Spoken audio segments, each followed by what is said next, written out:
Boa noite, queridos irmãos. É um prazer estarmos aqui para novamente adorarmos, exaltarmos o nome do Senhor, dando sequência a esses estudos maravilhosos da Palavra de Deus, do livro de Mateus, sobre as 5 declarações do reino. E hoje não vai ser diferente. Vamos aprender mais um pouco sobre esta Palavra de Deus, sobre parábolas, sobre ensinamentos do Senhor. Então fique atento nessa noite e você vai ver o que Deus vai fazer na sua vida. Eu quero ler com você, falando em parábolas, né? Quero ler com você Mateus 13, o verso 24. Então você pode nos acompanhar aí. Diz o seguinte: Jesus lhe contou outra parábola dizendo: o reino dos céus é como um homem que semeou boa semente em seu campo. Mas enquanto todos dormiam, veio o seu inimigo e semeou o joio no meio do trigo e se foi. Quando o trigo brotou e formou espigas, o joio também cresceu e apareceu. Os servos do dono do campo dirigiram-se a ele e disseram: o senhor não semeou boa semente em seu campo? Então, de onde veio o joio? Um inimigo fez isso, respondeu ele. Os servos lhe perguntaram: o senhor quer que o tiremos? Ele respondeu: não, porque ao tirar o joio, vocês poderão arrancar com ele o trigo. Desde que cresçam juntos até a colheita. Então direi aos encarregados da colheita: juntem primeiro o joio e amarrem-no em feixes para ser queimado. Depois juntem o trigo e guardem-no no meu celeiro. Hoje vamos aprender mais um pouco sobre parábolas, sobre ensinamentos de Cristo. E vamos ter uma palavra abençoada pelo nosso querido pastor Oswaldinho, que vai falar sobre esse tema maravilhoso, tema abençoado. E eu quero orar com você nessa noite. Quero pedir a bênção de Deus sobre sua família, que o Senhor possa estar guardando e cuidando de vocês. Querido Deus e Pai, obrigado por esta noite estarmos aqui, contemplando o Senhor, adorando o Senhor com esses músicos. Senhor, que a tua bênção esteja sobre eles, ao louvar e adorar o Senhor.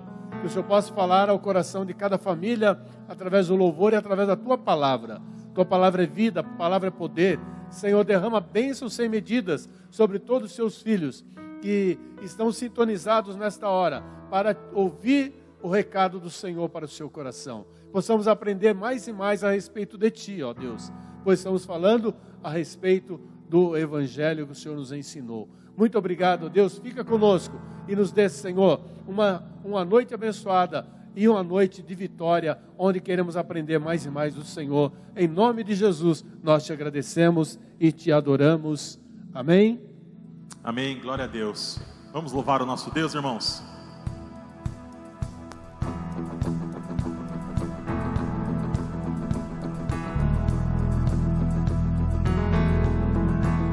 Eu sou grato por tudo que tenho, o tesouro maior desse mundo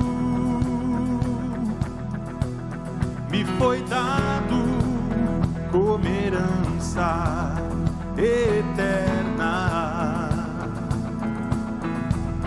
Maior prova de um amor tão profundo. Tenho vida, alegria em todo tempo. Tenho amigos, famílias, muitos irmãos. Foi Jesus, meu amigo verdadeiro, que fez tudo ao me dar a salvação.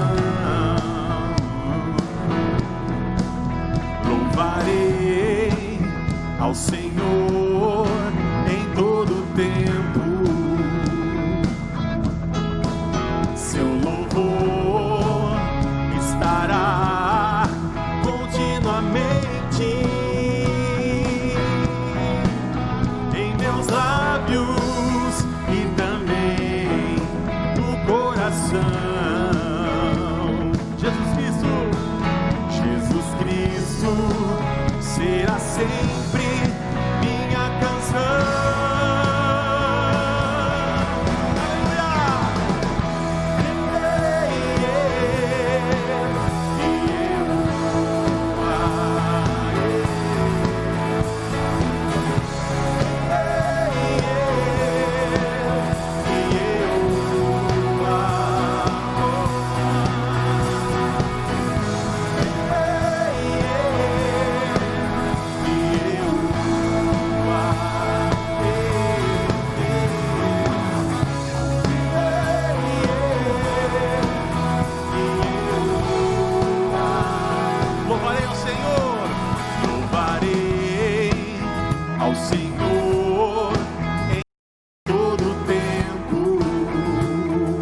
Senhor, irmão, seu louvor estará continuamente, para sempre, em meus lábios e também no coração.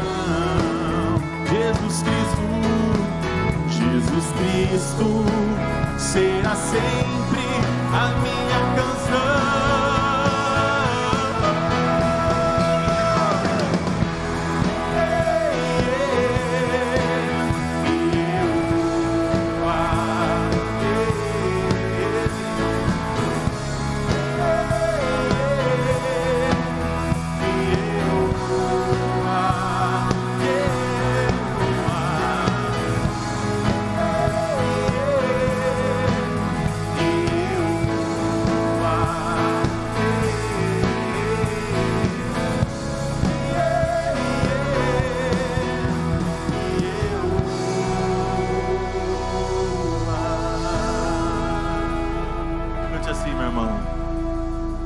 Jesus Cristo será sempre minha canção.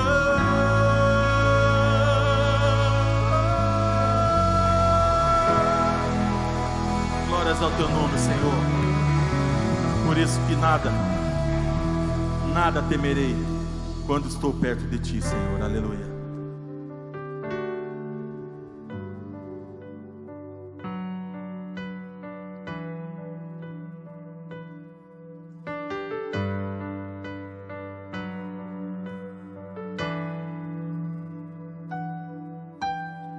Se o mar se agitar e tudo escurecer e parecer que eu não vou sobreviver,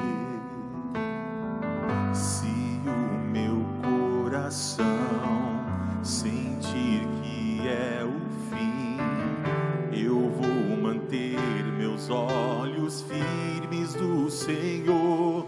Circunstâncias não alteram as promessas do Senhor. Tudo contribui para o meu bem. Aleluia. Céus e terras vão passar, mas o meu Deus não falhará. Seu amor brilhará e sempre cuidará de mim. Cante: nada temerei, eu sei que não estou sozinho. O Todo-Poderoso é meu amigo, sua voz acalma o mar e faz milagre acontecer. Eu posso crer e descansar em Deus. Oh, aleluia, Senhor. Obrigado por essa que podemos crer no Senhor. Se o mar se agitar e tudo escurecer e parecer que eu não vou sobreviver,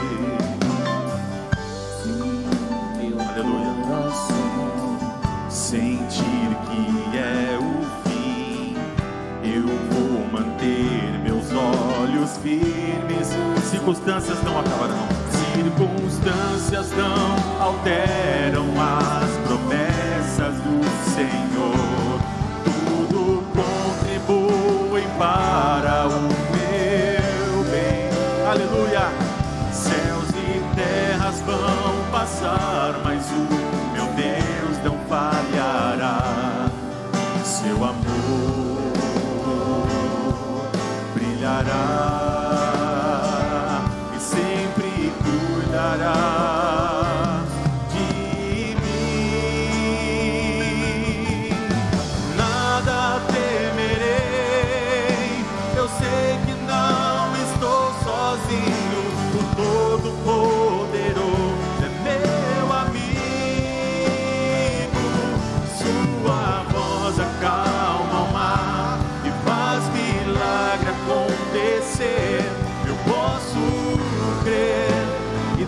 descansarem. Nada temerei, nada temerei. Eu sei que não estou sozinho. O Todo-Poderoso é meu amigo. Sua voz acalma o mar e faz milagre acontecer. Eu posso crer e descansar em Deus. Obrigado mais uma vez, Pai. Alcança, Pai, a cada lar que está nos vendo agora, nesse momento, nos ouvindo. Que nós possamos ter sempre essa certeza, Pai. E que nunca temamos nada, porque o Senhor está conosco. A cada minuto, a cada segundo das nossas vidas. Muito obrigado por que a sua palavra não nos deixe mentir. Obrigado, Senhor, mais uma vez. Obrigado, em nome de Jesus. Amém. Aleluia. Teu reino é sempre eterno, Senhor. Firmado em misericórdia. Aleluia.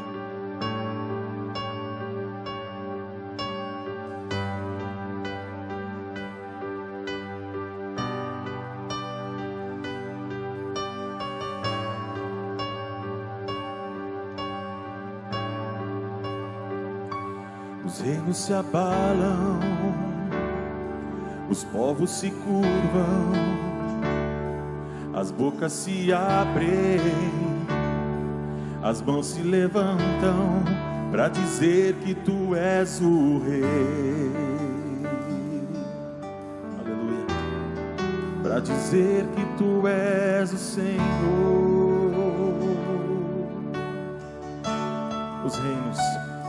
Os reinos se abalam, os povos se curvam, as bocas se abrem, as mãos se levantam para dizer que tu és o Rei. Para dizer que tu és o Senhor. Teu reino é sempre eterno. Teu reino é sempre eterno, firmado em misericórdia, justiça e igualdade, bondade e fidelidade. A tua igreja te adora. A tua igreja te adora. Teu reino é sempre eterno, firmado em misericórdia, justiça e igualdade, bondade e fidelidade. A tua igreja te adora. A tua igreja te adora.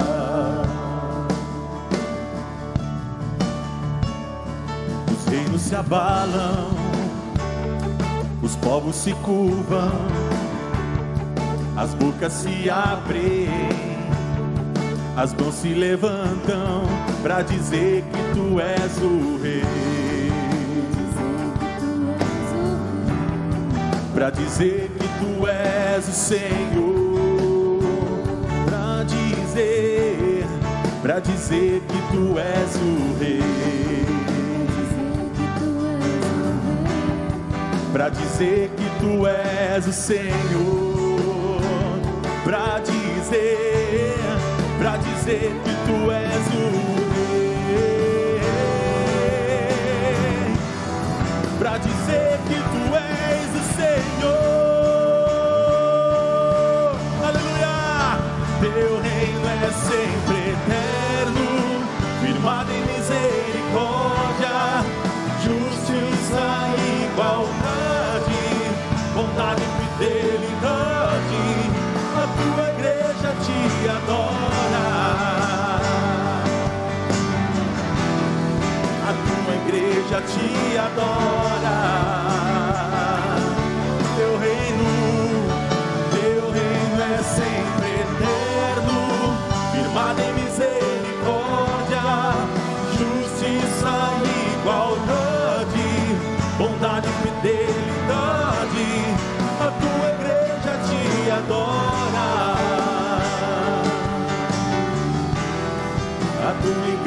te adora.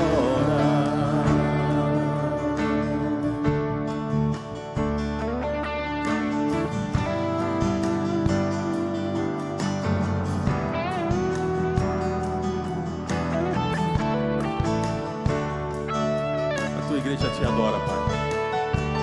O teu reino é sempre eterno. Firmado em misericórdia, Senhor, justiça, igualdade, bondade, fidelidade. Glórias e glórias ao teu nome, Senhor. Aleluia. Obrigado, Senhor, mais uma vez, por podermos estar aqui para honrar e bendizer o teu nome através da música, das nossas vozes, instrumentos. Obrigado mais uma vez. Que toda honra e toda glória seja dada somente a Deus. Amém. Glória a Deus.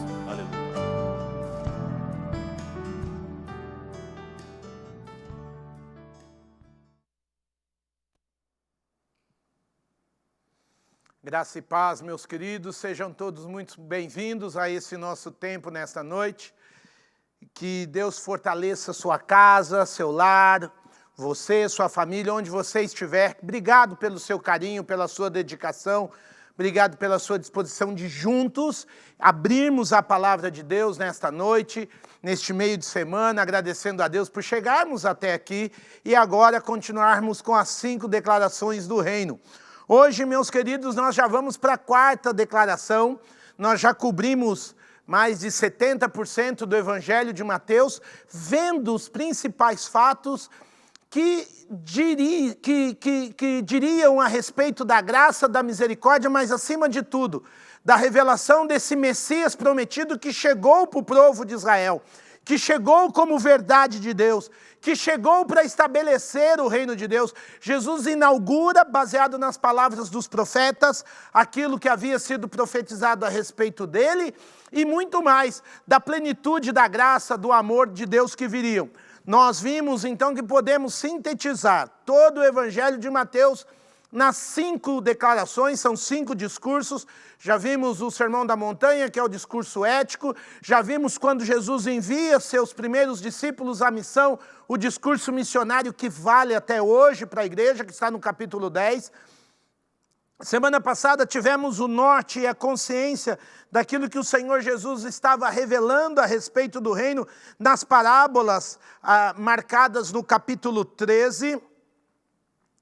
O capítulo 13 inteiro, e hoje à noite nós vamos ver o que Jesus fala dos relacionamentos de gente que vive na dinâmica do reino. A 4ª declaração, mais do que revelar o reino, a gente pode chamar da declaração relacional do reino, mostrando como deve se dar a convivência e a cidadania entre os cidadãos ou cidadãos do reino dos céus. Homens e mulheres que vivem realmente aqui nessa terra, mas já com o coração na perspectiva de buscar a aprovação maior do nosso Rei. Vamos aproveitar e orar sobre isso? Eu quero orar com você. Pedir que hoje à noite o seu coração seja preparado para viver nesta dinâmica. Amado Deus e Pai, nós te agradecemos pelas 3 semanas anteriores que já tivemos o privilégio de estudar o Evangelho de Mateus. Agora, como tua igreja, nós nos rendemos nessa noite, para que o Senhor continue falando, direcionando, ampliando o nosso entendimento na tua graça e na tua misericórdia. Abençoa cada um dos meus irmãos e irmãs que estão atentos a este material. Renova suas forças físicas, emocionais, mentais, intelectuais, para que aquilo que é nosso, que é humano, limitado, se renda, se dobre àquilo que o Senhor tem para as nossas vidas, que vem do teu alto trono de maneira sobrenatural, de maneira profundamente revelacional ao nosso espírito, ao nosso coração. Jesus querido, dirige-nos nessa noite, fala conosco, é o que eu te oro e agradeço em teu próprio nome. Amém, Senhor. Como eu disse, meus queridos, essa 4ª declaração relacional, ela está toda elencada por Jesus. Jesus conversa de maneira íntima com os seus discípulos no capítulo 18. Mas antes da gente chegar no capítulo 18, eu quero te chamar a atenção do contexto onde isso está acontecendo. Desde a declaração das parábolas do capítulo 13, quando Jesus vai começar a ser confrontado, eu falei para vocês que as portas da sinagoga estavam se fechando para o Senhor Jesus, que ali ele já está sendo mais do que questionado se ele é quem ele diz que é, o Messias de Deus. Nós vemos a partir do capítulo 14, Jesus de uma maneira muito profunda e muito clara, se revelando primeiro aos seus discípulos, mas deixando por onde ele passa as marcas do reino e do seu messianato, cada vez mais claras ao povo. A gente olha no capítulo 14 uma série de eventos que começam a distinguir quem é Jesus, se ele pode ser enviado de Deus mesmo, versus as atitudes dos seus inimigos. Jesus está deixando bem claro o que ele espera dos seus discípulos, dos seus verdadeiros seguidores, diante daqueles que não o seguem, que fazem parte da oposição ao Senhor Jesus. A partir do capítulo 14 fica claro as curas de Jesus.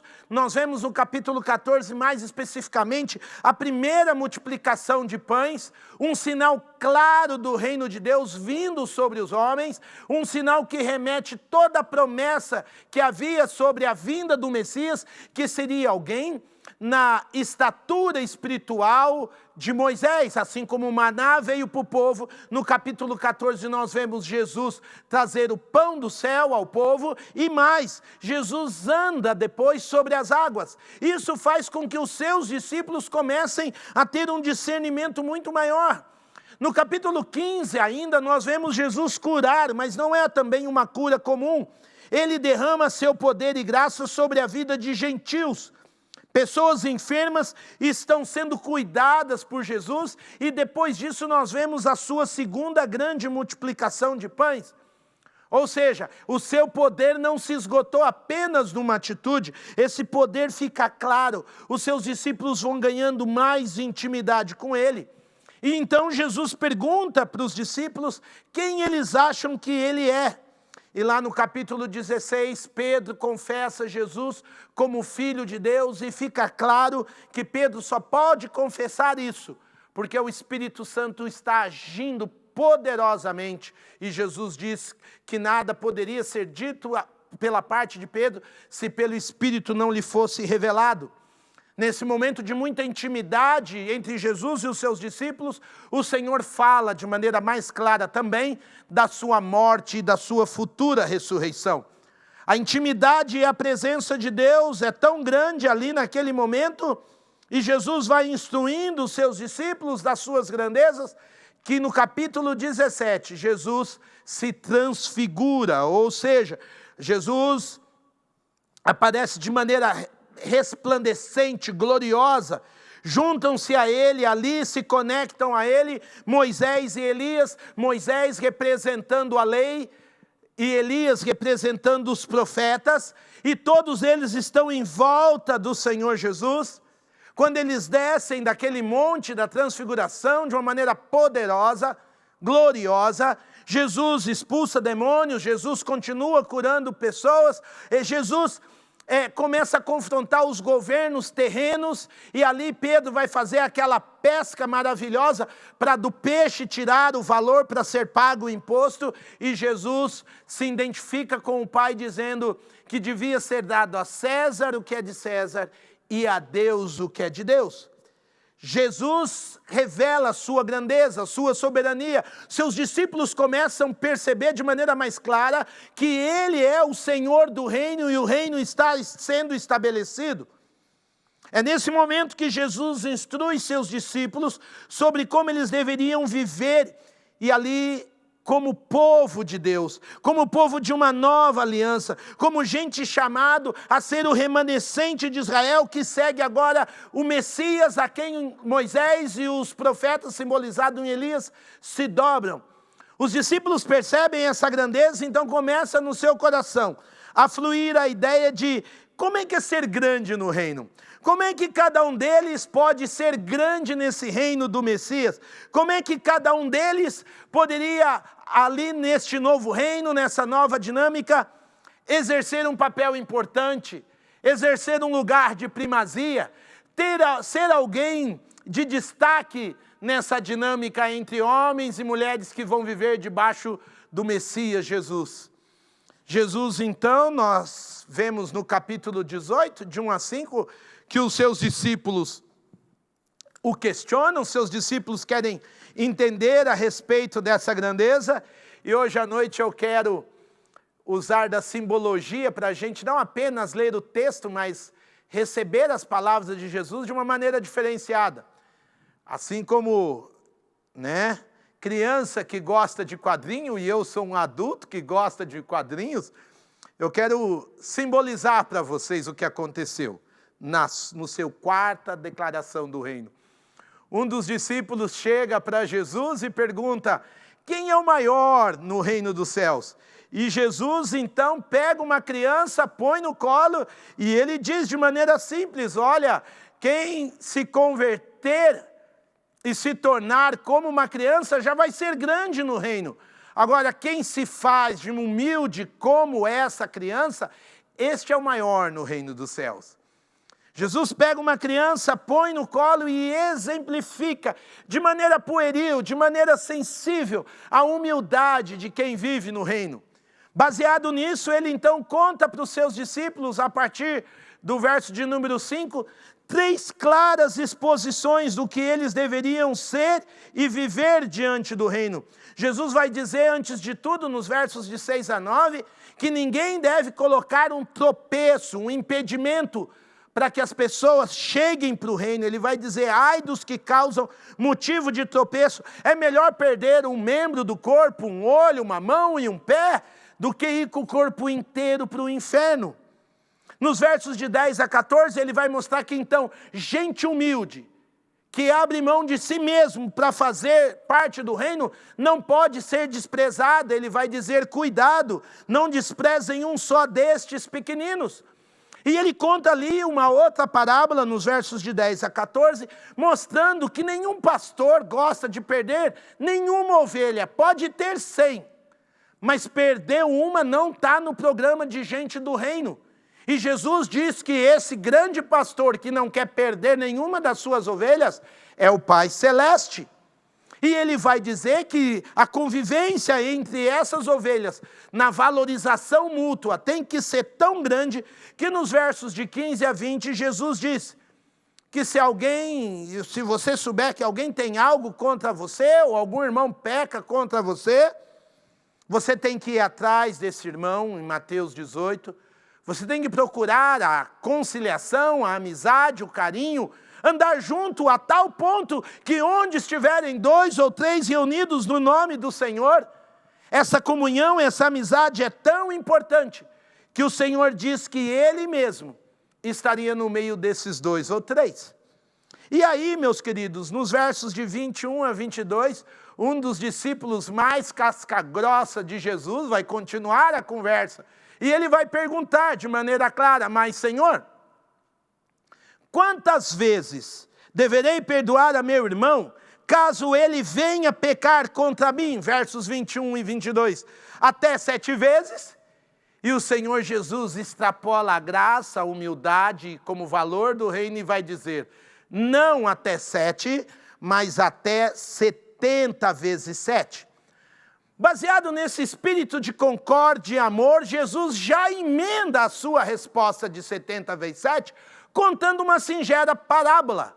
A parábola do homem que devia para um rei, e diz que o reino dos céus é como um rei que estava para acertar conta com os seus servos.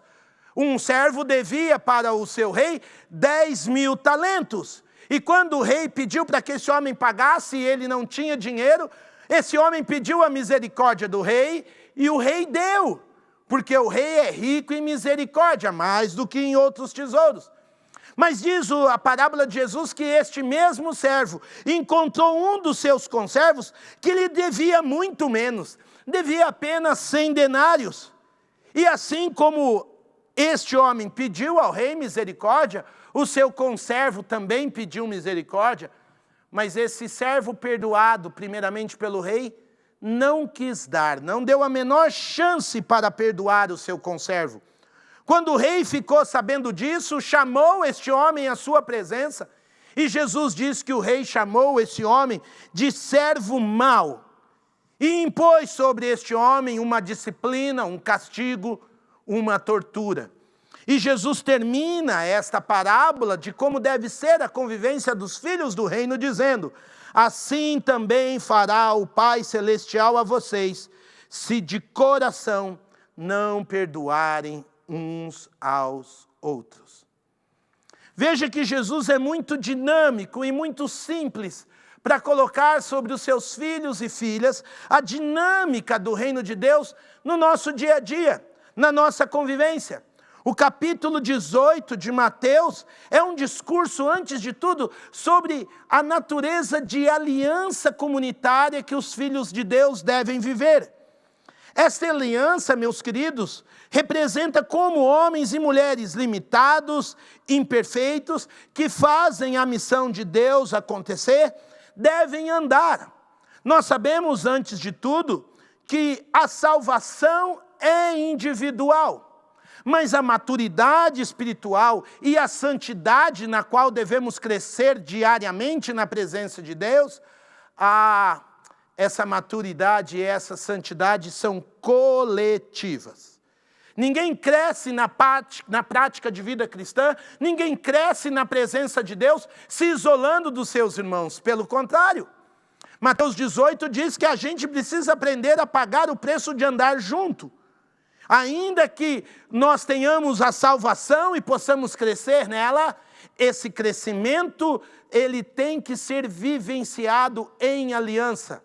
Uma aliança que tem como tema principal a humildade e o perdão. Por isso que Jesus coloca uma criança no meio desta conversa. Dos versos de 1 a 14, a humildade é o elemento principal. E nos versos de 15 a 35, o perdão é como se fosse uma tesoura que precisa dos dois lados para cortar. E se nós vamos andar em crescimento, nós precisamos dar 2 passos, né? O do esquerdo e o da direita. Um lado é a humildade de saber que todos no reino precisamos ser como crianças e nos relacionarmos com um coração humilde. Mas se alguém falhar, e até mesmo nós, precisamos usar do perdão. Por isso que o termo que Jesus usa é pequeninos, nos versos de 6 a 9. Pequeninos é uma expressão idiomática muito usada naqueles dias, nos tempos bíblicos, exatamente para designar irmãos e irmãs. É uma expressão que mostra como nós só podemos crescer se nós estivermos aliados, irmanados, parceiros uns dos outros. E, queridos, não há como olhar essa parceria, não há como aprendermos a crescer, a andar em humildade, num contexto de comunidade, se não entendermos que todos nós, um dia, podemos ser esta ovelha que se perde.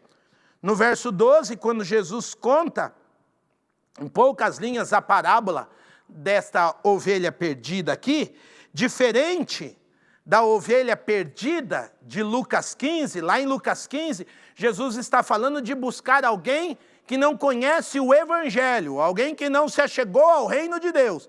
Mas aqui, em Mateus 18, esta ovelha perdida é um filho ou uma filha de Jesus apanhado pelo pecado. É quando um irmão, uma irmã cristã sai dos caminhos de Jesus por causa da sua maldade, da sua ignorância. Gente que fazia parte do nosso santo rebanho e se distanciou pelo pecado. E nós, como irmãos e irmãs em Cristo, somos chamados a ser este pastor, esta pastora, que sai para buscar e restaurar estes irmãos que outrora caíram pelo pecado. Em Mateus 18, a ênfase não é buscar o perdido que está longe do Senhor, é buscar a ovelha que está perdida, o irmão e a irmã.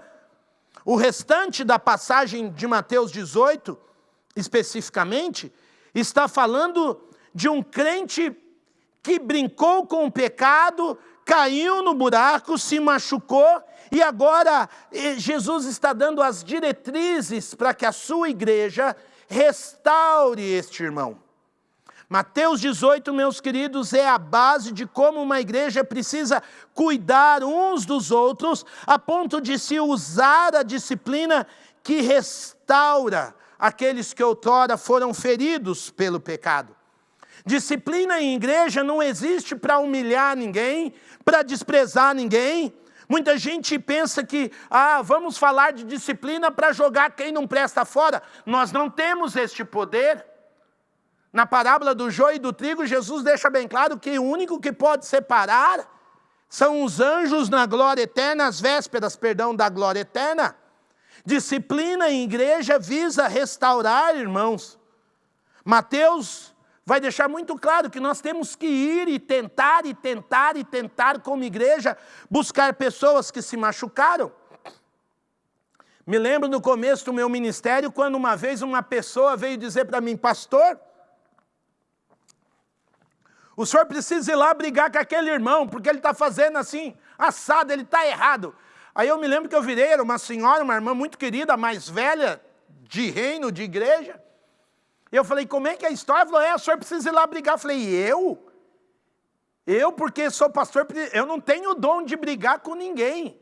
Pastor não é chamado para brigar com quem está fazendo coisa errada. O texto deixa claro que se o seu irmão fez alguma coisa errada e você percebeu, você, meu irmão, minha irmã, é o primeiro que tem que ir lá buscar ganhar o seu irmão. O texto diz: se você falar e ele te ouvir, você ganhou o seu irmão. O texto não diz: avisa o pastor para ele ir lá. De onde? De que quinto dos infernos que sai essa maldita ideia, sendo literal a ideia. É seu irmão, não é o irmão do pastor. Quando nós vemos alguém brincando com o pecado, nós precisamos ir no espírito de reconciliação, de ajuda, de socorro, de misericórdia. É lindo porque esse texto é a primeira vez, de uma maneira franca, além do capítulo 16, verso 18, e agora nos versos 17, que Jesus usa a palavra igreja. E o termo igreja usado pelo Senhor Jesus é aqueles que são chamados para vir após si. Igreja é lugar dessa gente que vai atrás de Jesus, construindo o seu reino. Por isso que essa gente, quando você vê um irmão, se ele não te ouve, você traz para outro grupo de gente chamada, de gente que anda no perdão, na humildade de Jesus, na tentativa de reconciliar aquele que falhou. Jesus fala que essa igreja tem o poder de restaurar pessoas. Essa igreja não está no mundo para mandar gente para o inferno. E aí Jesus então conta a parábola do homem que devia muito, foi perdoado pelo seu rei, mas na hora que ele precisou perdoar o seu conservo, ele não o fez. E o texto vai finalizando mostrando que a falta de perdão do coração de gente do reino denuncia, antes de tudo, Mateus está ligando essa falta de perdão à falta de um coração maduro, de um coração verdadeiramente regenerado, e diz que gente assim vai ter um julgamento subsequente. Diante dos olhos do rei vai haver uma disciplina, não essa disciplina que a igreja aplica sobre aqueles que estão brincando com o pecado, mas uma disciplina diante do Senhor da igreja, do rei máximo, do senhorio, do verdadeiro Senhor, para aqueles que não são capazes de liberar misericórdia e perdão, porque eles um dia receberam essa misericórdia e esse perdão. Ou seja, meus queridos, olhar para Mateus 18, em resumo, é perceber que a prioridade absolutamente essencial do reino de Deus é a humildade. Nós estamos fazendo parte deste grupo de gente chamada para andar com Jesus, eclesia, debaixo da sua jurisdição, porque nós num dia reconhecemos a nossa maldade, o nosso pecado, a nossa impotência, e agora como cidadãos do reino nós continuamos andando juntos nessa mesma humildade. Ela é absolutamente essencial para a nossa cidadania, ela é prioritária. Por isso nós precisamos acolher uns aos outros, receber de alma, de coração, porque um dia Deus nos recebeu. Uma palavra-chave para essa igreja bendita é acolhimento. Ninguém aqui não é apenas melhor do que ninguém, como todo mundo aqui tem um espaço para ser tratado, para ser disciplinado, para ser curado. Andamos uns com os outros como crianças que precisam de apoio, de inspiração, e quando a gente deixa de apoiar, de cuidar, de inspirar, é melhor perder um olho, perder a língua, perder uma perna e entrar no reino todo mutilado, do que deixar a nossa língua, o nosso olho, o nosso julgamento, a nossa postura servir de separação para o outro. Jesus deixa claro, entre os versos 6 e 9, a necessidade do zelo uns pelas vidas do outro, não apenas não causar nenhum escândalo, mas não se permitir que a nossa vida, o nosso pecado sirva de instrumento para derrubar o outro. No reino de Deus existe uma cultura de cuidado mútuo, de atenção pela necessidade do outro, pelo que o outro ainda não aprendeu, pelo que o outro ainda não cresceu, pelo que o outro ainda precisa crescer. Isso é cuidado, isso é zelo um pela vida do outro. Nós precisamos ter atenção aos limites, ajudar pessoas a crescer, tirar da infantilidade, da imaturidade, tirar da meninice, tirar da manha, e, se necessário, usar de disciplina com os que são mais vacilantes, desenvolver uma verdadeira família, cheia de irmãos e irmãs mais velhos, mais velhas, gente que já foi experimentado dentro desse reino. Eu nunca me esqueço, meus irmãos, que eu aprendi esse valor da família cristã, quando eu, novo convertido na fé, ainda em Campinas, eu estava na maior livraria cristã da cidade, e quase todos os crentes passaram por ali um dia, na Avenida Benjamin Constant, e eu me lembro como se fosse hoje. Tinha um menininho aprontando, subindo, fazendo uma bagunça. A mãe dele, uma senhora cristã, foi lá e chamou o menino de lado. Dali a pouco o menino fez uma bagunça de novo. Na segunda vez que essa mulher foi buscar o menino no corredor dos livros, ela deu um pito nele em voz alta, dizendo: meu filho, venha para cá e fique quieto. Se precisar, eu vou disciplinar você aqui. Porque estava na cara que o menino estava testando a irmã. E eu nunca me esqueço de como ela terminou. Ela disse: os irmãos não vão estranhar se eu tiver que te disciplinar aqui na frente deles. Eu achei aquilo fantástico. Porque ela percebeu que estava num ambiente onde as nossas crianças precisam de disciplina, onde os nossos adolescentes precisam de bons exemplos, onde os adultos têm que crescer na fé para ser referência da bondade de Deus, onde os nossos mais velhos, anciãos, idosos, idosas, devem ser respeitados como referência de gente que já lutou pelo Evangelho. É uma família cheia de tios, tias, pais, mães, avós, mas todos munidos da mesma graça, valorizando cada membro dentro dessa comunidade espiritual. Por isso que Jesus, nos versos de 15 a 20, fala que essa comunidade, ela é uma comunidade não de iguais. Nós, quando valorizamos o trabalho de multiministérios, ministério para a terceira idade, ministério com crianças, ministério de jovens, ministério de adolescentes, é porque nós valorizamos cada membro dentro da sua realidade espiritual e educacional. As pessoas vão ter momentos de aprendizagem diferentes, ainda que elas sejam imperfeitas, porque nos versos de 15 a 20, Jesus deixa claro que essa não é uma comunidade de gente perfeita. O processo de Mateus 18, entre falar com o irmão, levar testemunhas, trazê-lo à igreja para a gente tentar ajudá-lo, mostra o quanto cada pessoa não é apenas importante, como cada relacionamento tem em si o potencial de ser um relacionamento restaurado. Tão restaurado que Deus quer fazer parte quando estivermos em 2 ou 3 reunidos. A igreja é esse lugar onde as pessoas são importantes, os relacionamentos podem ser restaurados. É esse local onde, infelizmente, pecado é pecado. Quando há maldade, quando há ganância, quando há fofoca, quando há inveja, quando há luxúria, quando há sensualidade, precisa ser tratado tal como. Mas é lugar também onde a misericórdia, o perdão, o andar a segunda, a terceira, o perdoar 70 vezes 7, deve ser natural, deve fazer parte do nosso diálogo, da nossa expectativa, da nossa cultura.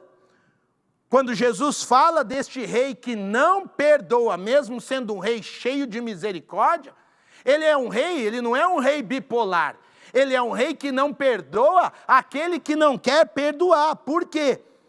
Porque neste reino, o perdão é de absoluta importância. O perdão é um tema inegociável.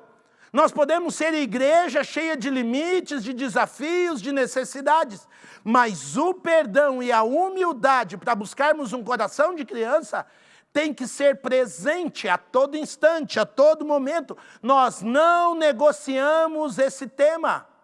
Sempre gente de Jesus e igreja de Jesus avança, porque este é um ambiente onde pessoas encontram perdão, independente do tamanho do pecado, da maldade, da incoerência.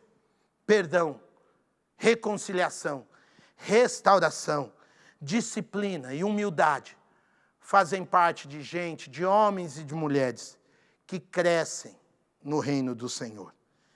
Eu quero pensar com vocês que quando Jesus acabou de dizer essas coisas, o tema de Mateus 18 acaba no 19, verso 1 e 2. Diz que quando Jesus acabou de dizer essas coisas, saiu da Galileia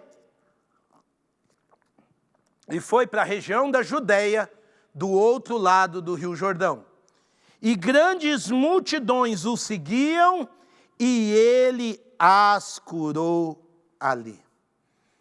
Jesus sai da Galileia, apelidada de Galileia dos Gentios, lugar onde gente que não tinha as mesmas orientações dos profetas, gente que não tinha as mesmas orientações da lei, da Torá, gente que precisava ouvir de humildade, de perdão, de misericórdia, de reconciliação, de restauração. Jesus sai. E é lindo porque o texto diz que ele vai para Galileia. Para a Judeia. Judeia é lugar de judeu ortodoxo. Judeia é lugar de judeu que fica medindo as pessoas pelo que fala, pelo que veste, como lava as mãos, como se porta. Mas o texto diz que Jesus vai para a Judeia, e nós vamos ver semana que vem a importância dele ter ido para lá. Mas aqui na Galileia, diz que multidões o seguiam. Porque o seu reino é um reino que inspira pessoas a partir da bondade, a partir da misericórdia, a partir da disciplina, a partir da restauração. Aquela multidão que não dava tanta atenção a Jesus, agora começa a querer este reino. Agora começa a querer viver no reino onde o perdão e a humildade, onde o maior neste reino tem o coração de criança. E nesse contexto, as multidões foram tão sinceras, que a Bíblia diz que ali Jesus curou muitas pessoas. Esse precisa ser o discurso que a igreja tem na ponta dos lábios. Essa palavra de humildade, de quebrantamento, de restauração. Ontem, terça-feira, eu chamei a minha filha, eu estava vendo o jornal na hora do almoço, eu gritei, Elô, Elô, vem aqui ver. Porque domingo eu fui dormir com o coração pesado quando eu vi 2 policiais da Guarda Municipal lá de Santos serem envergonhados por uma autoridade jurídica do nosso país, um desembargador do estado de São Paulo. E esse homem humilhou aqueles guardas municipais porque eles tiveram que multá-lo pelo fato dele estar andando na orla da praia de Santos sem a máscara. E eu chamei minha filha aos gritos, porque ontem, na Câmara Municipal de Santos, esses 2 guardas municipais receberam uma solenidade de honra ao mérito. Oi? Uma condecoração de honra ao mérito. Obrigado, Ivan. Aqueles 2 homens ali com suas famílias, 2 homens humildes, 2 homens simples, 2 homens que tiveram muita postura diante de uma autoridade, mas gente que foi de uma diplomacia, de um cuidado com aquele desembargador, e aquele desembargador que se sentia tão grande, tem sido diante da lei do nosso país questionado na sua postura. Aqueles 2 guardas municipais estavam agora sendo honrados, porque o reino de Deus funciona assim: quem se humilha será exaltado e quem se exalta será humilhado. E aqui um daqueles guardas abraçou os seus filhos e os seus filhos choraram. E as lágrimas me vieram aos olhos, porque eu falei, o reino de Deus é assim. Onde gente que se sente grande se mostra tão pequeno. E Jesus cura, Jesus exalta, Jesus mostra a sua grandeza. E todos nós aprendemos o valor de sermos pequenos diante de Deus. Então eu só posso terminar esse nosso estudo fazendo a você uma pergunta. E o teu coração? Ele já tem as cores do reino? Ele já é um coração que, em vez de crescer, está aprendendo a se humilhar e se convertendo a um coração humilde, a um coração rápido para perdoar, um coração que não se permite ser rancoroso, magoado, mas um coração com as cores de um coração de criança, multicolorido em graça, em bondade, em restauração. Porque a criança, você briga com ela aqui, não pode, ela faz bico, sai pisando duro, mas ali a pouco ela vem com um carrinho, com uma boneca ou com um doce, te oferecendo, já tendo um coração novo. Eu digo isso porque eu fui e sou tio de muitas crianças, e às vezes a gente vai envelhecendo, vai ficando aquele tio chato, ranzinza, e elas nos reensinam a ter um coração doce, pequeno, coração de guarda municipal. Nós na nossa igreja temos o privilégio de termos muitos irmãos que fazem parte dessa honrosa corporação, tão desvalorizada, mas diante de Deus tão digna e valiosa. Será que o nosso coração está assim nesses dias? Capaz de ser humilde, perdoador, quebrantado? Que você continue crescendo nesse reino. Que as suas relações e a sua santidade e maturidade continuem crescendo. Como homem e mulher não cheio de si, mas cada dia mais humilde na presença de Deus. Eu quero convidar você na próxima semana a fecharmos essa série das 5 declarações. Semana que vem nós vamos ver a plenitude do reino. Leia Mateus 24, 1 a 26, 1. Nós vamos fechar vendo as grandezas que o Senhor nos prometeu no reino. Que esse coração humilde que nós precisamos desenvolver em terra tem uma missão muito grande para fazer, para que nós desfrutemos da plenitude. Jesus vai nos inspirar. Mateus de 24, 1 a 26, 1. Eu quero mais uma vez orar por você. Amado Deus e Pai, eu digo que eu quero orar pelos meus irmãos, mas eu confesso que eu quero orar por mim também. O teu reino é lindo, é maravilhoso, é gracioso, é poderoso demais.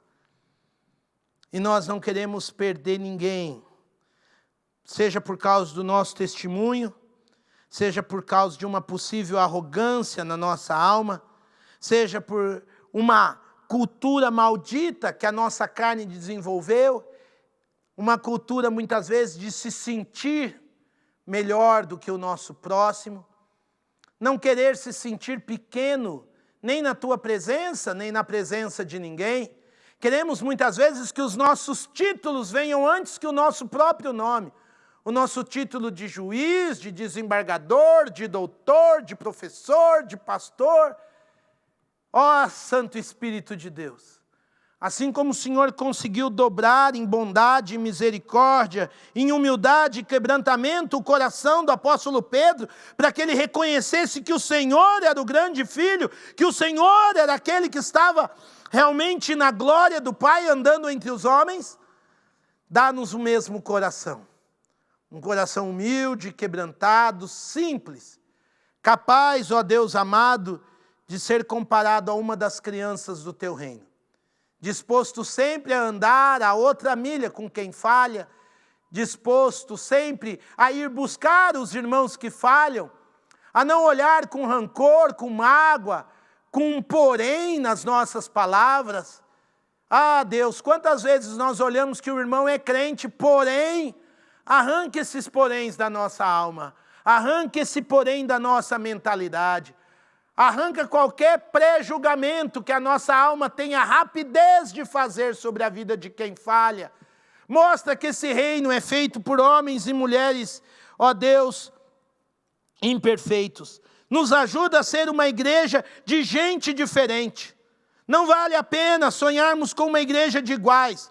Só gente da nossa idade, só gente que gosta do que a gente gosta. Pelo contrário, nos ensina a valorizar as pessoas no momento de aprendizagem do reino que elas estiverem, nas imperfeições que elas carregam, para que onde estivermos reunidos, 2 ou 3, a tua santa presença nos santifique, nos amadureça, nos traga do teu reino sobre nós.